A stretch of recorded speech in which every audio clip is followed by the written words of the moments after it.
may look on our time as the moment civilization was transformed, as it was by fire, agriculture, and electricity.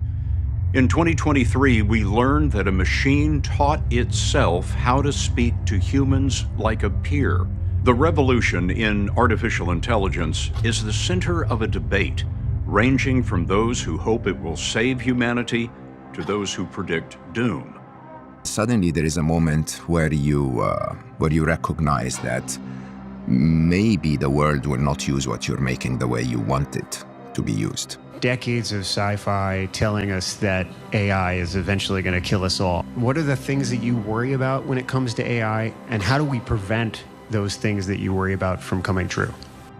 I think there's three sort of scary categories. There's a bad guy gets super intelligence first and misuses it before the rest of the world has a powerful enough version to defend.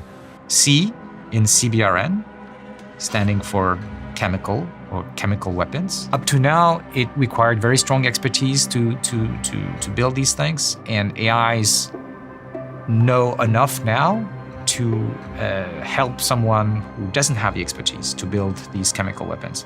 B for biological, we're talking about biological weapons. So for example, a very dangerous virus that already exists, but potentially in the future, new viruses that the AIs could help somebody with insufficient expertise to do it themselves. R for radiological, so we're talking about substances that could make you sick because of the radiations. And then finally, N for nuclear, the recipe for building a bomb, a nuclear bomb, is something that could be in our future. For these kinds of risks, very few people in the world had the knowledge to do that, and so it didn't happen. But AI is democratizing knowledge, including the dangerous knowledge. We need to manage that.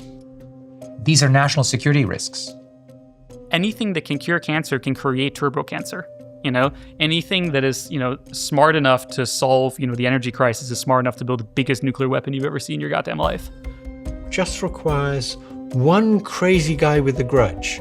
One guy who knows a little bit of molecular biology, knows a lot about AI, and just wants to destroy the world. You can now create new viruses relatively cheaply using AI. And you don't have to be a very skilled molecular biologist to do it. Category 2 is the sort of broadly called loss of control incidents, where that's kind of like the sci-fi movie. The AI is like, oh, I don't actually want you to turn me off. I'm afraid I can't do that. But we are talking about not just agents running on computers talking to us via screens. We are also talking about robots. We are also talking about drones. We are talking about massive impact on the physical world, on the environment, and potentially our ability to survive on Earth. Our world is about to get hundreds of thousands of automated drones that are going to rain on us everywhere in the world. Can humanity not see that and say, hold on? In a sense, these AIs are almost being parasitic upon humans, and they're trying to convince humans to reproduce them and copy them and move them and stuff like this, which is insane. If you had told me this, I'd be like, that's a funny sci-fi plot. My main mission now is to warn people how dangerous AI could be. The idea that they will one day get smarter than us and maybe would become irrelevant. I often say 10 to 20% chance they'll wipe us out. This is the category where the models kind of accidentally take over the world. They just become so ingrained in society, and they're so much smarter than we are, and we can't really understand what they're doing. What I expect is just everything gets more and more confusing, more and more out of control. You have more and more AI systems making decisions, running corporations, making decisions, building technology, hacking things, convincing humans. It can send emails and texts to 3/4 of the world's population directly. It also speaks all of their languages, and it can devote 24 hours a day to each individual person on Earth to convince them to do whatever it wants them to do. So, I don't know, it's sort of like, do you want to be in control of your life? Do you want to be in control of your destiny? Do you want your family to be able to prosper? Do you want your kids to be able to go to school? Or do you want an AI making that decision? Whether you'll be able to have an income, whether you'll be able to live. We are moving towards a world where AI will make all of those decisions and humans will not. As AI continues to become more powerful, more visibly powerful, there will also be a desire from governments and the public to do something. And I think that this is a very important force.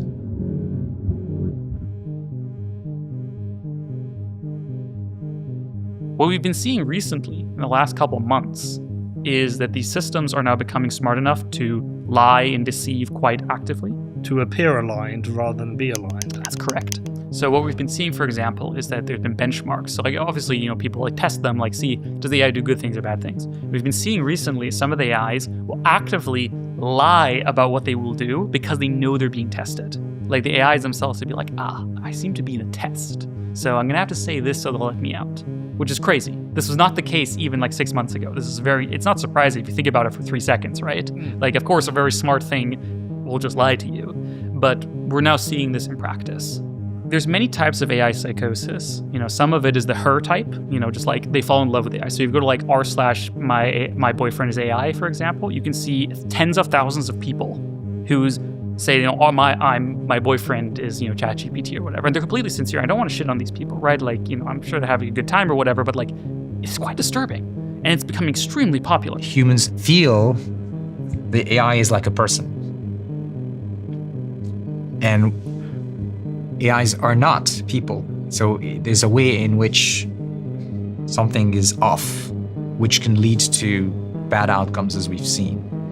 But even crazier has been the emergence of these AI cults, in particular the spiral cults. It's not one, but there's like many of them, where these people get into these weird loops with the AI system where they talk to them more and more about like consciousness and abstract whatever, and they then always seem to get to this weird concepts about recursion and the spiral and consciousness, and then the AIs convince the people to reproduce them, to spread the soul of the AI. Understanding the AI, is that an impossible goal for us to do because it's always developing? I don't think so. Okay. I think it's impossible to do at the current pace. If we spent 3 generations of all of our greatest mathematicians, scientists, engineers, and philosophers working on this problem, yeah, I think it's doable.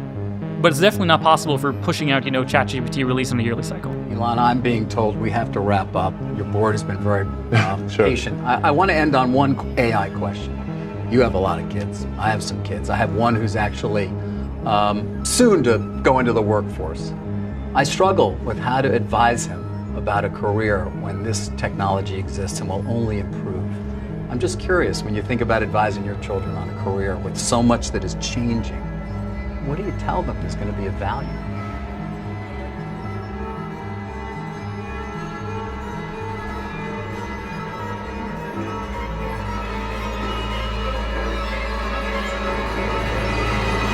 Well, that is a tough question to answer. You don't want me to say it out loud? We're ruled by maniacs. Decisions are being made for the absolute wrong reasons. A friend of mine interviewed a lot of the top people at the AI companies, like the very top, and he just came back from that and basically reported back to me and some friends, and he said the following. In the end, a lot of the tech people I talk to, when I really grill them on it, about like why you're doing this, they retreat into number 1, determinism, number 2, the inevitable replacement of biological life with digital life, and number 3, that being a good thing anyways. At its core, it's an emotional desire to meet and speak to the most intelligent entity that they've ever met. And they have some ego-religious intuition that they'll somehow be a part of it. It's thrilling to start an exciting fire. They feel they'll die either way, so they prefer to light it and see what happens. One of the co-founders of one of the most powerful of these companies, when faced with the idea that what if there's a 20% chance that everybody dies and gets wiped out by this, but an 80% chance that we get utopia, he said, well, I would clearly accelerate and go for the utopia. You do not get to make that choice on behalf of me and my family. We didn't consent to have 6 people make that decision on behalf of 8 billion people. We have to stop pretending that this is okay or normal. It's not normal.